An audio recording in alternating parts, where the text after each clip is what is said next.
Butterflies can't fly in these conditions. Insects are cold-blooded. Their bodies are the same temperature as their surroundings, so they are lethargic in the cool of the morning. In the mountains, insects are unreliable messengers. There was a need for a safer pair of wings.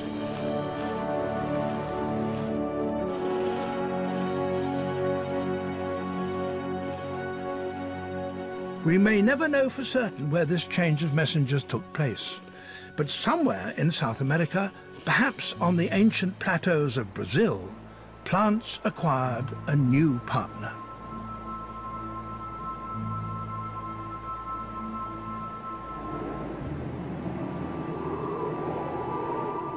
It probably happened about 50 million years ago. In the cool climate, plants needed a reliable messenger, and there was a bird that could fill that requirement.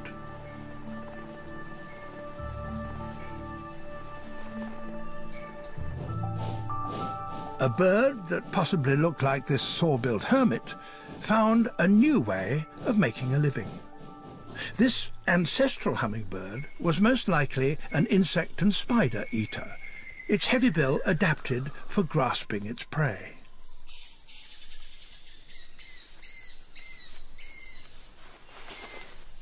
At some point, the earliest hummingbirds started visiting flowers. Did they do it to extract insects from the blossoms? Perhaps. But as soon as the habit developed, then the birds could carry pollen from flower to flower. And the first hummers could not only catch insects, but also drink the nectar.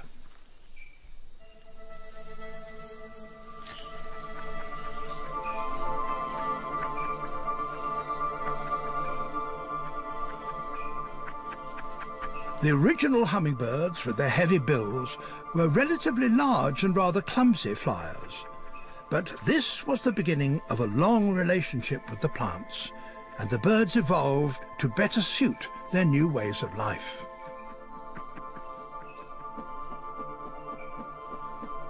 Over millions of years, bills became lighter and thinner to better probe the flower for nectar.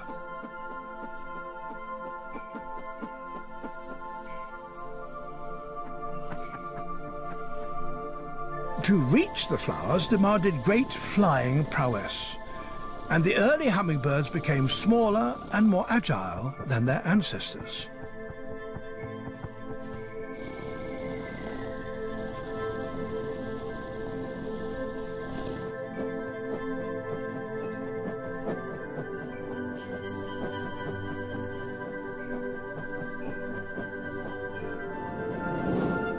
As well as thin bills, the birds developed long tongues to probe the flowers and sip the nectar.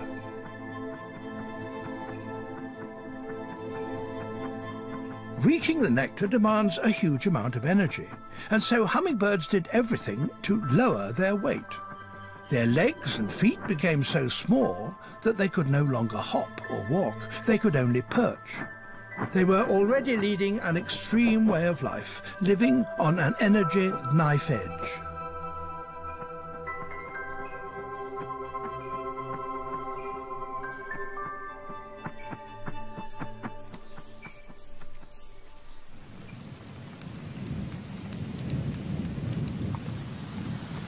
The early hummingbirds offered a reliable service to their plant masters, able to fly in all weather conditions and get through with the pollen.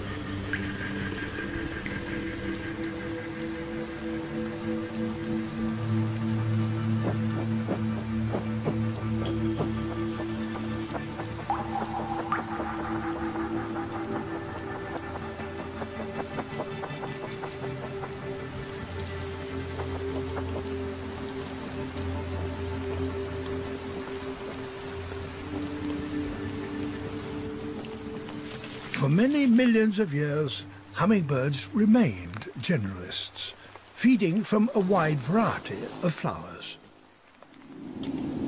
And many plants took up with the new pollinators. Today, there are over 8,000 different kinds that depend on the birds.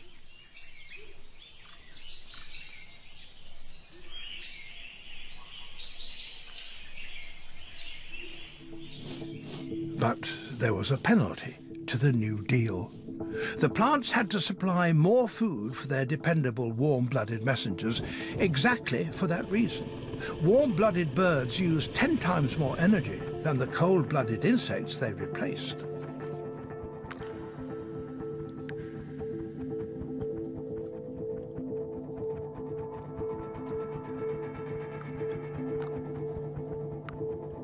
A hummingbird drinks more than its body weight in nectar each day. And hummingbird flowers produce a copious amount of liquid to suit their messengers.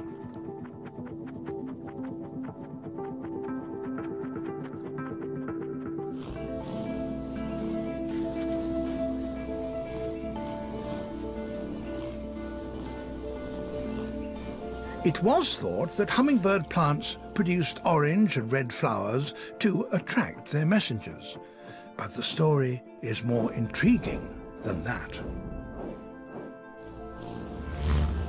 Bees are red-green colorblind. The plants were hiding their precious nectar from these insect robbers that can't see the difference between red and green.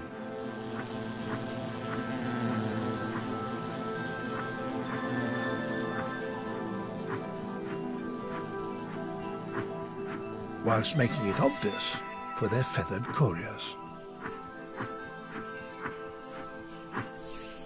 The hummingbirds too paid a price. To further protect their nectar from insects, the plants made their flowers long and thin and placed them at the end of branches. Only an animal capable of precision flying could reach the flowers. Hummingbirds had to hover, and that cost a great deal of energy. Input, high-energy food, but to obtain it demands high-energy output.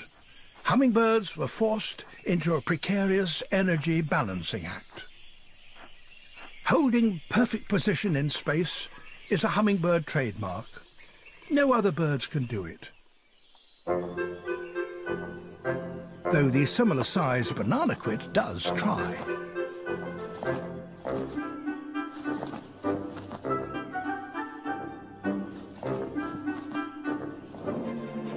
But in truth, compared to a hummingbird, other birds look clumsy.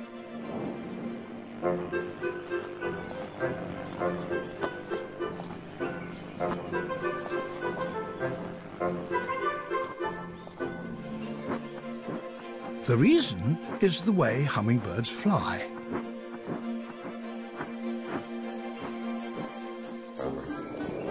All birds, except hummingbirds and swifts, their distant relatives, gain power and lift on the downstroke, then fold the wings for the upstroke and repeat. Hummingbirds keep their wings stiff and do not fold them. Instead, they rotate at the shoulder so that the wing twists, giving lift and power on both strokes.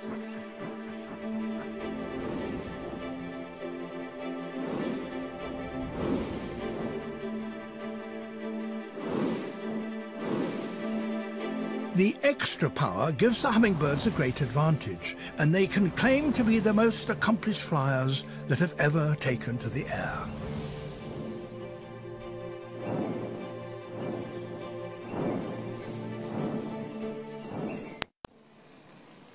Until recently, there was nothing that could compare with a hummingbird. That is, until a high-tech company in California invented a robotic one.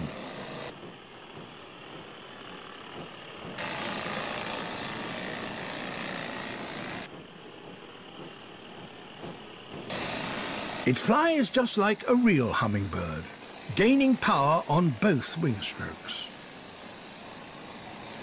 It's a truly remarkable achievement. It's so realistic, it even fools real flesh and blood hummingbirds. This Allen's hummingbird owns this suburban Los Angeles garden, and it's not prepared to share.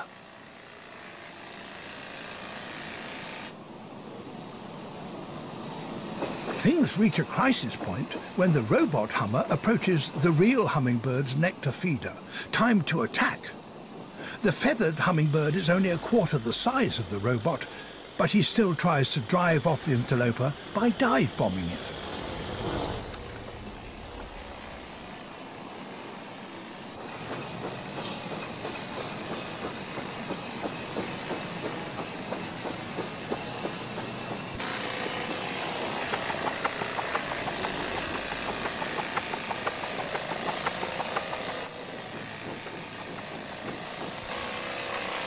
The robot depends on battery power and can fly for a few minutes, but real hummingbirds can stay in the air for hours.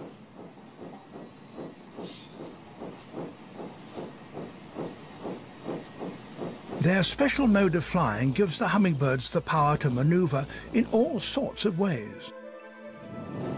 Unique among birds, they can fly backwards.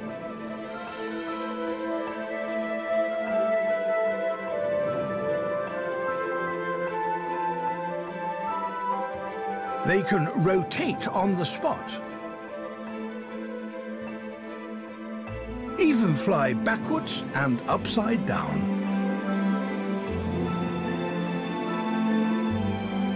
The plants, with their hard-to-reach flowers, had produced the ultimate aerial acrobats.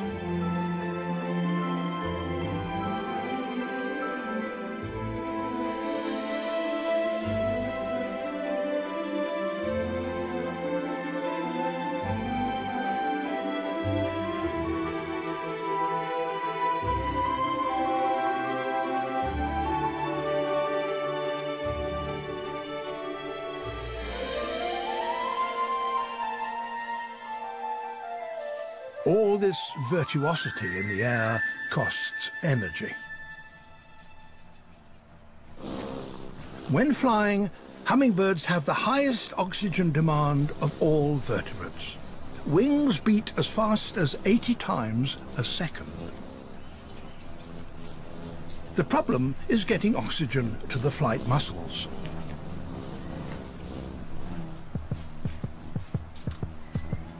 When the bird is perched, the heart beats around 400 times a minute.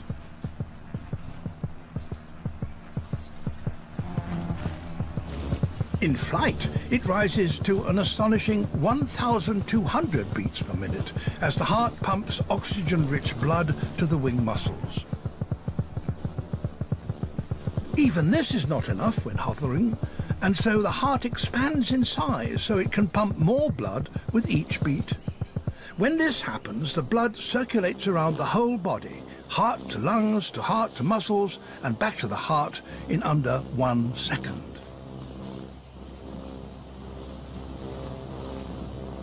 They're living at the edge of what is possible. Extreme aerial athletes with extreme needs.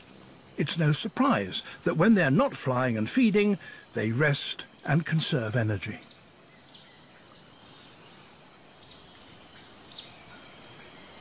Hummingbirds spend 80% of the day perched, and so they have time to stretch muscles and groom all-important feathers.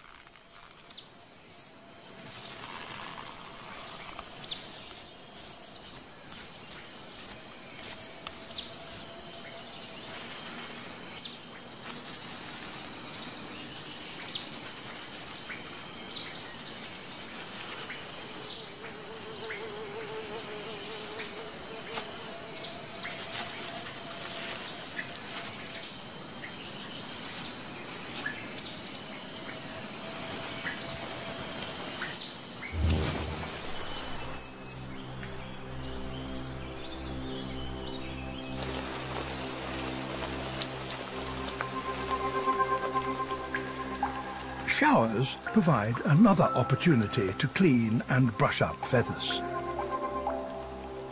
Unlike insects, hummingbirds seem to relish the rain. So when the skies open, the minute birds take to the leaves to bathe.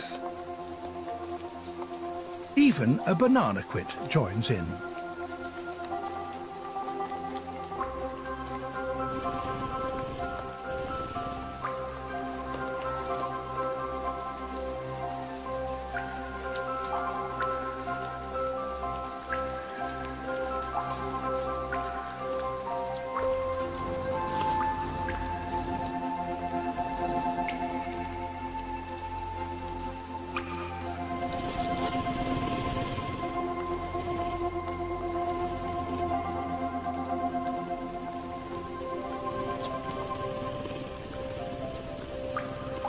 But bathing can only be a short interlude, for hummingbirds need to feed on average every 15 minutes. Starvation, death, is only ever a matter of hours away. It's essential for birds with such a precarious energy balance not to waste time visiting flowers that contain no nectar. But is it possible that hummingbirds can remember all the flowers they've just recently visited? This might appear straightforward when you have only a few flowers on a stem. But what about when you face the task in an ipe tree? Even here, hummingbirds can and do remember the flowers they've visited, a great feat for a bird brain. Plants have certainly shaped hummingbirds, their size, their powers of flight and hyperactive metabolism, but the birds can't live by nectar alone. They need protein, and this they catch on the wing with the most remarkable precision and aerobatic skill. Not all flights are successful, but most are.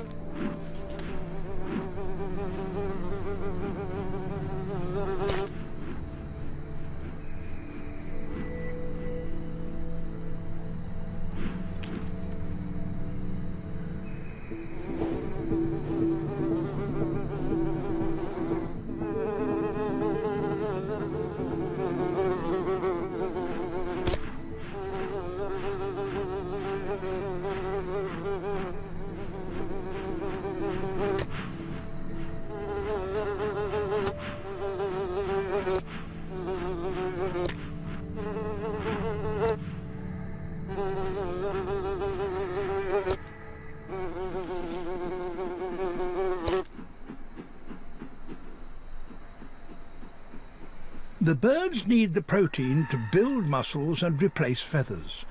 The only problem is avoiding choking on the tickly little flies.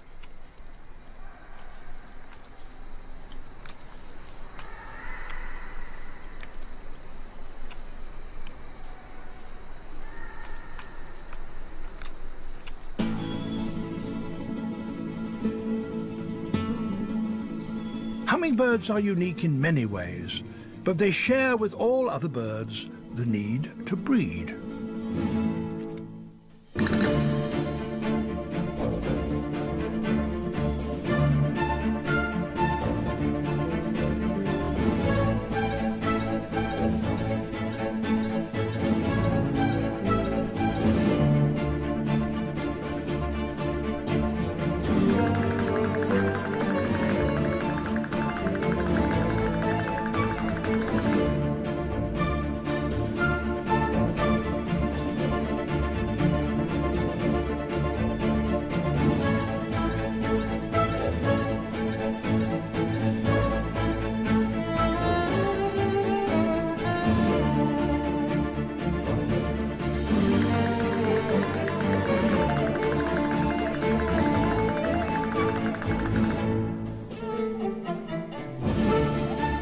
The male wire-crested thorntail has a bizarre way of impressing a female.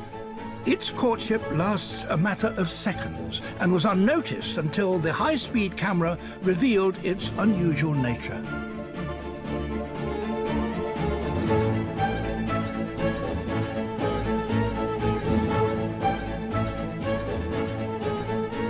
For a bird living on a knife edge, The display appears an extravagant flaunting of energy.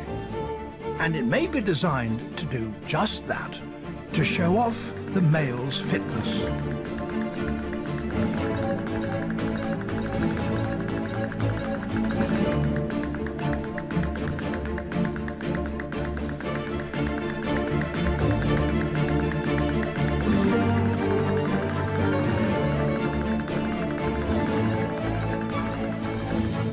Despite all his energetic endeavors, this female remains unimpressed.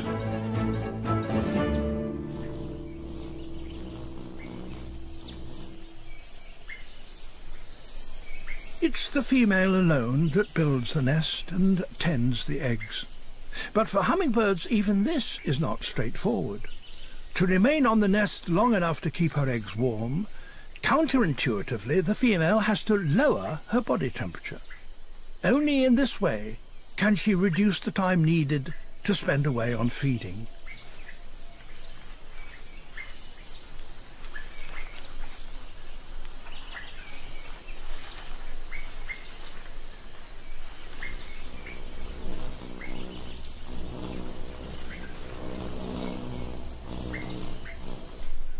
The most dangerous time in a hummingbird's life is when it's a chick. They must stay inconspicuous. Only when the down feathers on their backs detect the downdraft of their mother's wings will they silently beg.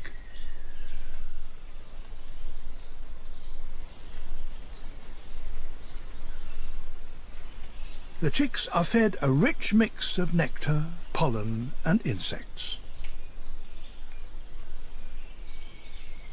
But despite all this attention, few nestlings reach adulthood. Even as adults, hummingbirds face severe problems. They have to refuel with nectar every 15 minutes. So how do they survive the hours of darkness? Every night of their lives, hummingbirds face a challenge: to stay alive until the morning. Their answer is as extraordinary as every other aspect of their lives. They go into torpor, a kind of hibernation. Their body temperature plummets, heart rate drops from 400 to 40, and they consume 1/100th of the energy they use when flying. This is a truly radical and dangerous solution, for whilst in torpor they can't move. There's no possibility of escape from a nocturnal predator that might find them.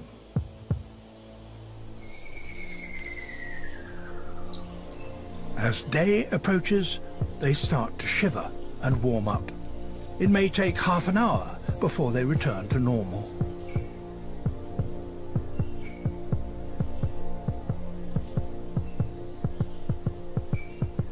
Only by these extreme measures can hummingbirds survive to greet another day.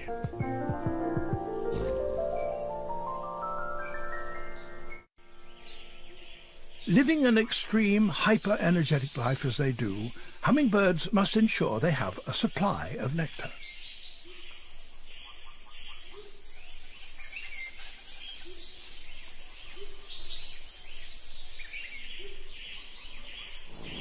For most hummingbirds, this means guarding a patch of flowers large enough to support them.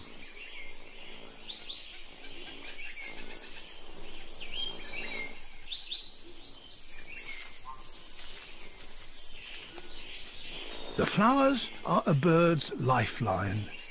So even when it visits a plant to feed, a hummingbird keeps a wary eye out for possible nectar thieves, like this female thorntail.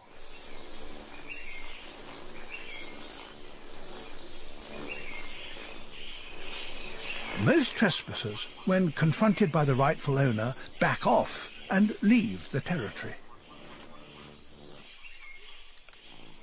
But in the main, owners defend their patch of flowers by the most flamboyant display of colour.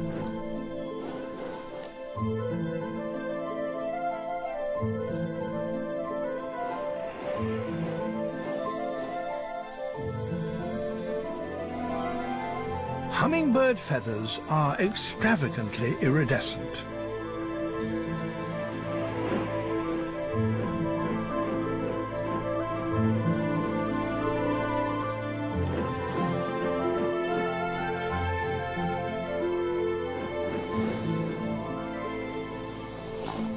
The colours are not produced by pigments, but by layers of microscopic air bubbles in the feathers.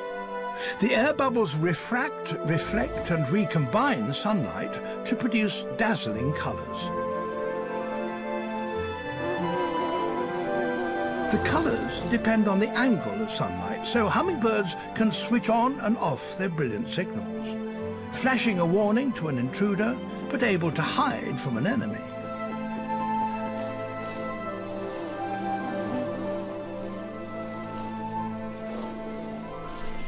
If the warning flash of colour fails, then a hummingbird will fight.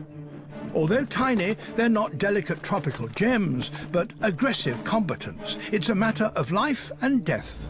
An owner must defend its precious supply of nectar.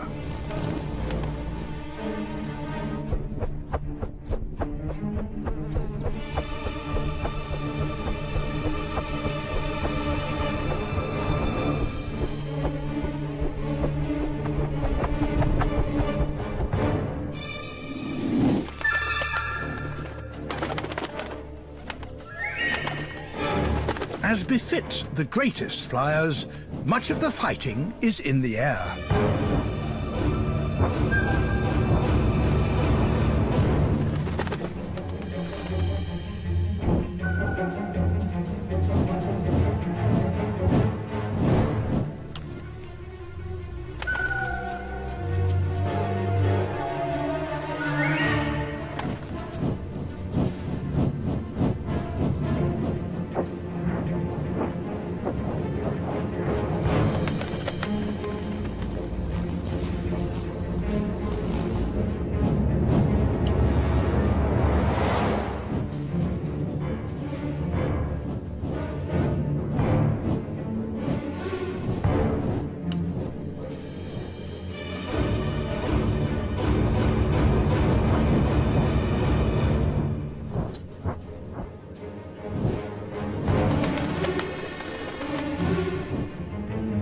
The aerial battles are really a fight for flowers, for without a territory, most hummingbirds are in deadly trouble.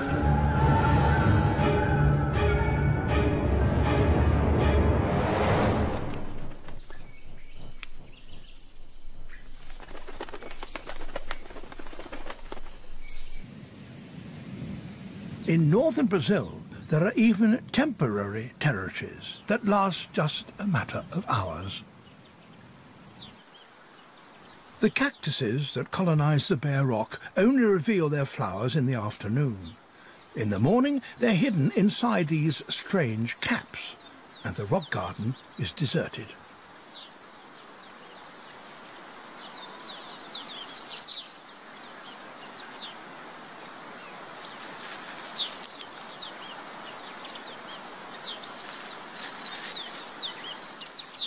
But when the flowers open, then hummingbirds appear as if by magic.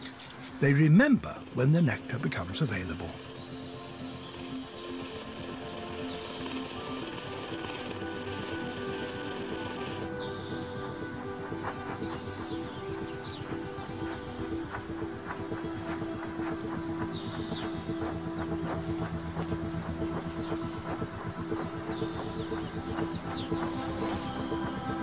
The birds feast on the copious nectar and in return carry away the plant's sticky pollen on their bills and pass it on to other flowers.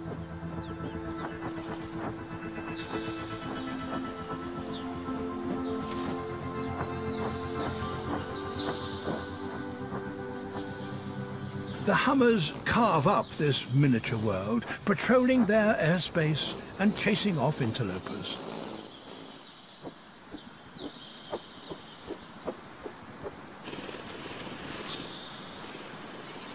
The temporary rulers of the cactus patch are fearless. They attack each other and ignore a lizard far bigger than themselves. But when it comes to bees and wasps, they retreat. Hummingbirds are too small to risk being stung. It would be fatal.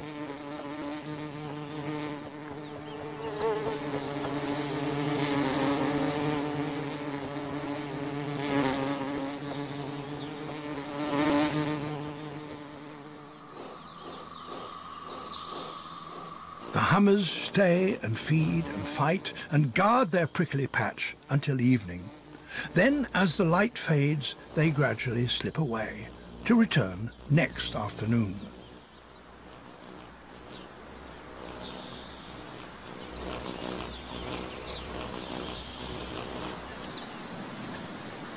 Hummingbirds, with their remarkable adaptations, were an evolutionary success. They moved into a variety of habitats, wherever there were flowers that needed reliable pollinators. And about 17 million years ago, another opportunity arose as the Andes, pushed up by the drifting continents, grew ever higher.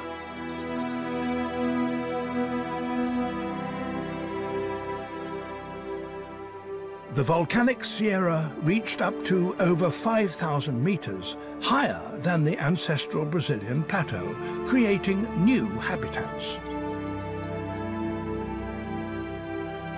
The mountains also brought new challenges. There was less oxygen at these dizzy heights, and the air is thinner, less dense.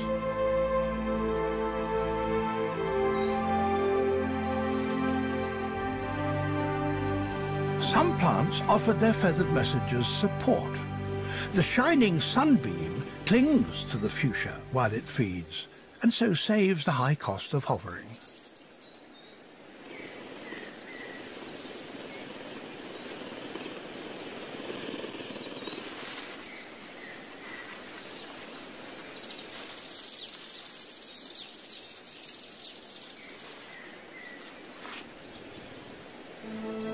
Other birds found a different way to cope with life in the high mountains. The giant hummingbird has huge wings. The extra wing area makes up for the thin air. And the giant sweeps its wings in a vast arc to create more lift, the wingtips nearly meeting at the end of each stroke. The giant is the biggest of all hummingbirds. It's the same weight as a great tit, and perhaps this is the upper limit for hummingbirds.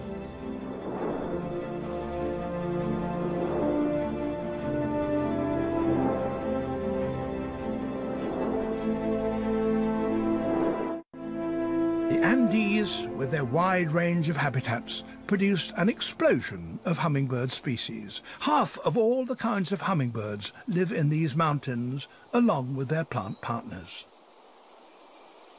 And a few plants formed a closer relationship with their sexual messengers.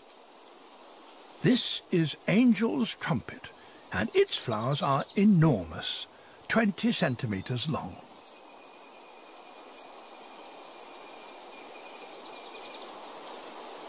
The nectar is produced at the far end of the tube, out of reach of most hummingbirds.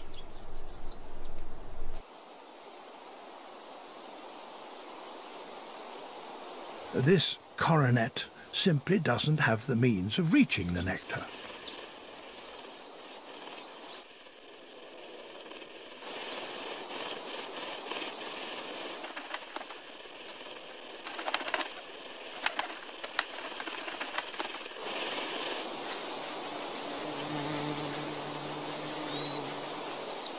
Only one bird can sip from the angel's trumpet. This one, the swordbill. Its bill is actually longer than its body. It has the longest bill, relative to body, of any bird in the world. And that remarkable beak and equally long tongue allows the swordbill to feed where no other bird can.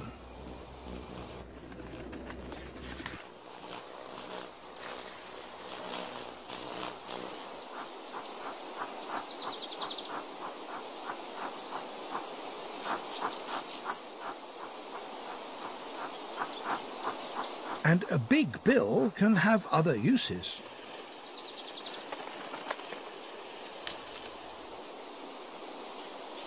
The angel's trumpet is not the only plant to form an intimate bond with the swordbill. This is a kind of passion flower, and it too has a long tubular flower. The orange on the swordbill's chin is pollen.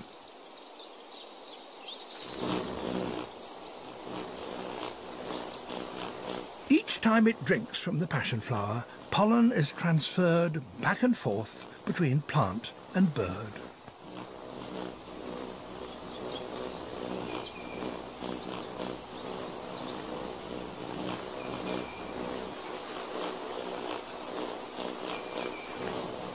By forming this close liaison, the passion flower and the angel's trumpet increase the chances of their pollen being successfully transferred to a plant of the same kind.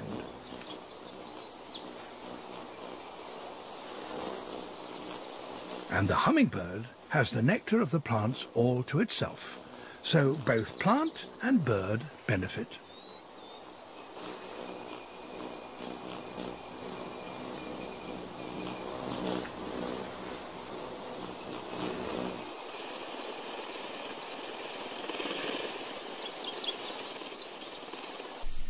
There's another hummingbird that has formed an even closer relationship. It has an exclusive deal with this heliconia.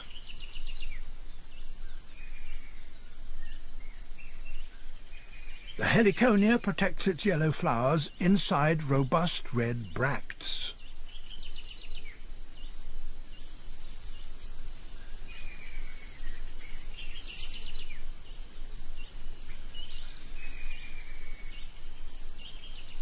The flowers are deeply curved.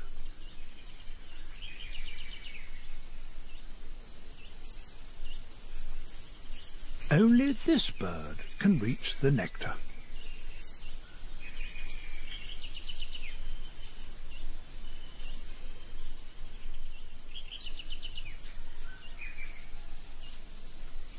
Its bill perfectly matches the curve of the flower, like a key in a lock.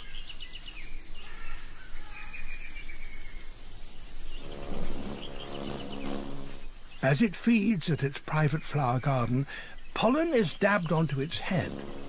The bird transfers the pollen from one plant to another, ensuring successful pollination.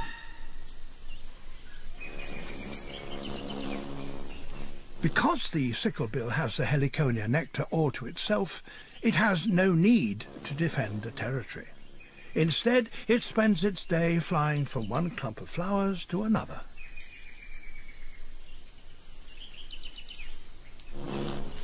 And not needing to display its ownership of flowers, the sicklebill is not iridescent. Rather, it's quite dull, camouflaged against its exclusive flowers.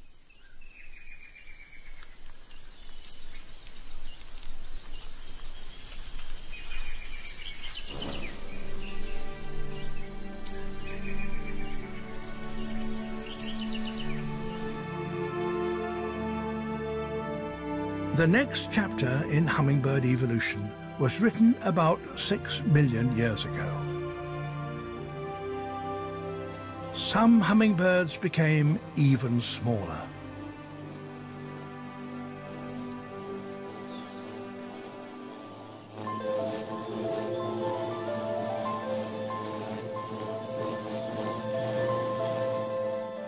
These micro hummingbirds are amongst the smallest warm-blooded creatures on Earth.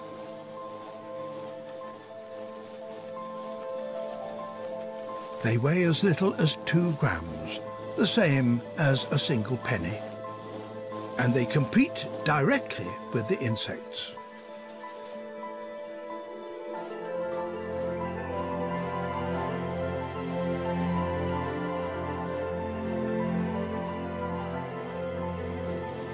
They're not only smaller than other hummingbirds, they look dissimilar and they behave differently.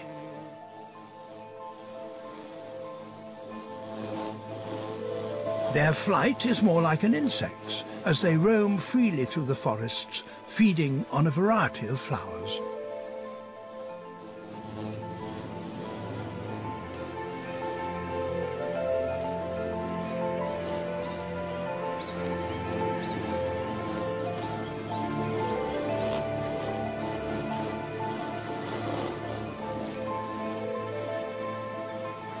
The mystery is why the tiny hummers, like this wood star, are not attacked by the bigger territory owners.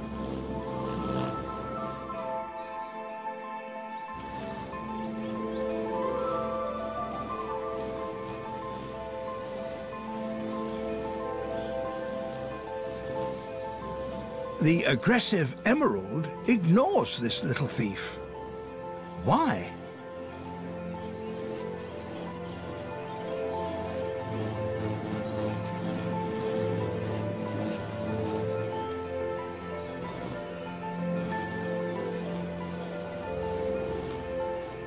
More mysterious still, the miniature wood star shows no fear at all as it plunders the emerald's nectar store.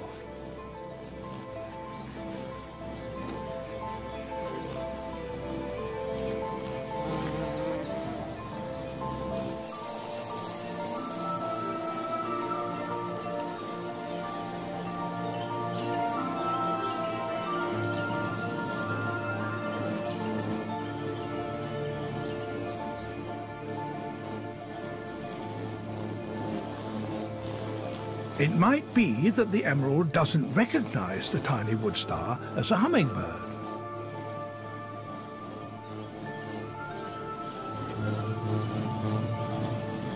Rather, its small size and insect-like flight fools the bigger bird.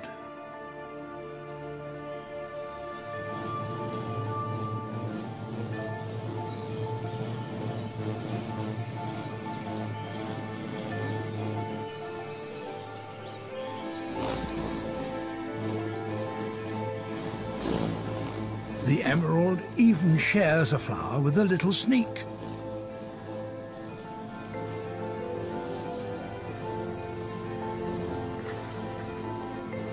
Could it be that the wood star is trading on the hummingbird's inbuilt fear of wasps and bees? This new group of micro-hummingbirds may have originated in Central America. From there, they've spread far to the north. The draw was flowers.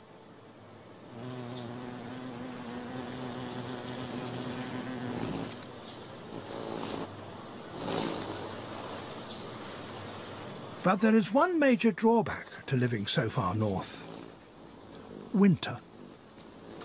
So each autumn, ruby-throated hummingbirds must head south before the flowers die and leave them without food.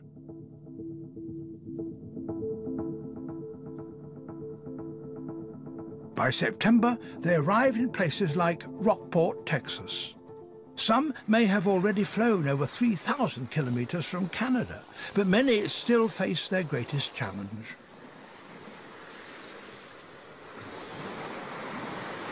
They must continue south, and for some, that means crossing the vastness of the sea.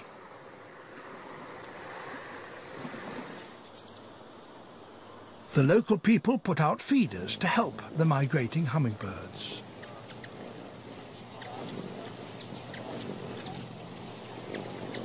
Each arriving hummingbird feeds furiously. They must gain weight, converting sugar-rich nectar into fat. In just 3 days, a bird will almost double its weight. This is the equivalent of a human of average weight putting on over 50 kilos of fat.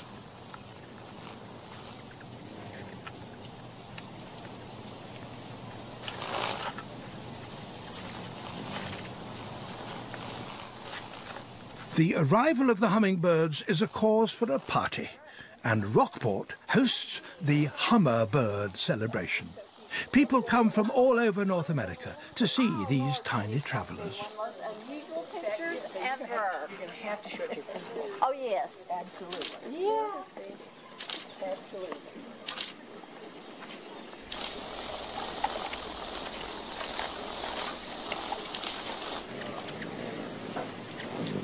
At the peak of the migration, Rockport is temporary home to tens of thousands of hummers. This spectacle of so many hummingbirds can be found nowhere else on Earth, but it can lead to some people making a spectacle of themselves. the Hummer helmet is all you need.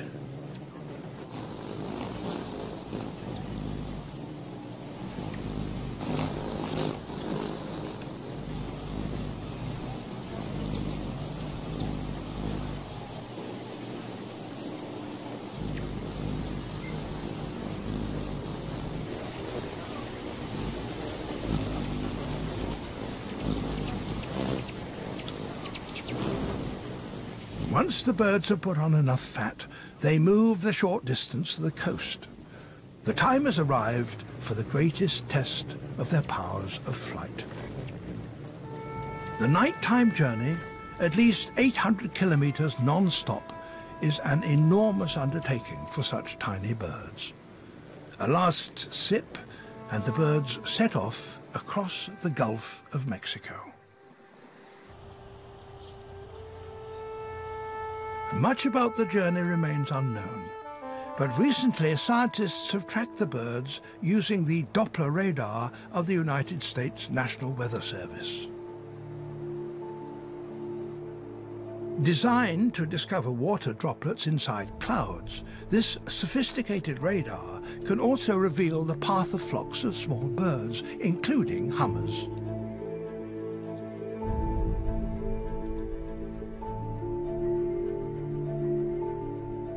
Once they're beyond the range of the radar, their journey is shrouded in mystery. There is much we still do not know about hummingbirds, about their secret high-speed lives. But what we do know is that they are the most remarkable, colourful, energetic, and acrobatic of all creatures. They live at the limits of what is possible, nature's miniature masterpieces, and all because they are the messengers of plants.